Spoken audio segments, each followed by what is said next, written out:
जय गुरु इष्टप्राण दादा ও মায়েরা आज इष्ट प्रसंगे परम पूज्यपाद श्री श्री आचार्यदेवेर बला এই অমৃতময় কথাগুলি জেনে নেব।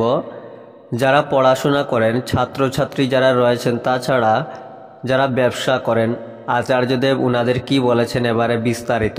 শ্রী শ্রী আচার্যদেব বললেন, যারা ছাত্ররা আছো খেয়াল করবে যা পড়ছো তাতে মনের মধ্যে আনন্দ উপলব্ধি হচ্ছে কিনা, কারণ আনন্দ না থাকলে একাগ্রতা আসবে না, আর একাগ্রতা না থাকলে নিষ্ঠাও আসবে না।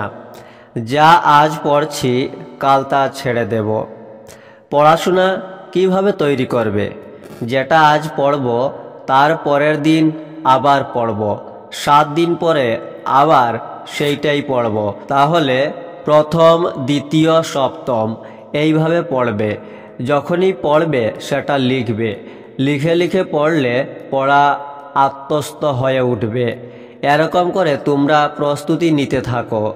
মোবাইল ফোন পড়াশোনার জন্য ক্ষতিকারক কে বলেছে? মোবাইলের প্রযুক্তিটাকে তো কাজেও লাগানো যেতে পারে। যা পড়ছ রেকর্ডিং করে পরে পুনরায় তা শুনবে। যারা ব্যবসা করেন, শ্রী শ্রী আচার্যদেব উনাদের কি বললেন?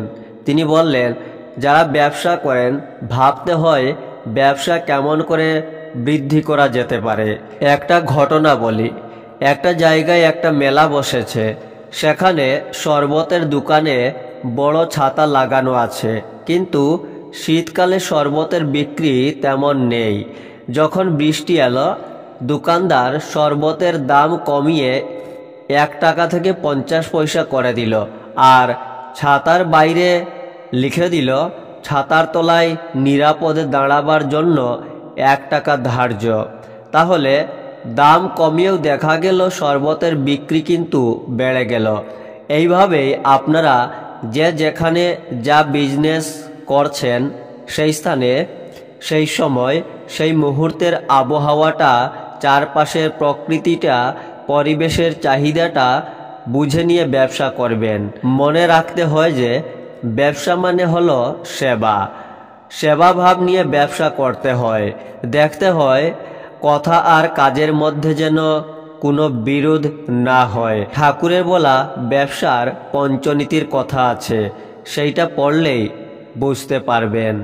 আলোচনা ভাদ্র 1431 সেপ্টেম্বর 2024 হইতে সংগৃহীত তথ্যগুলি। জয় গুরু।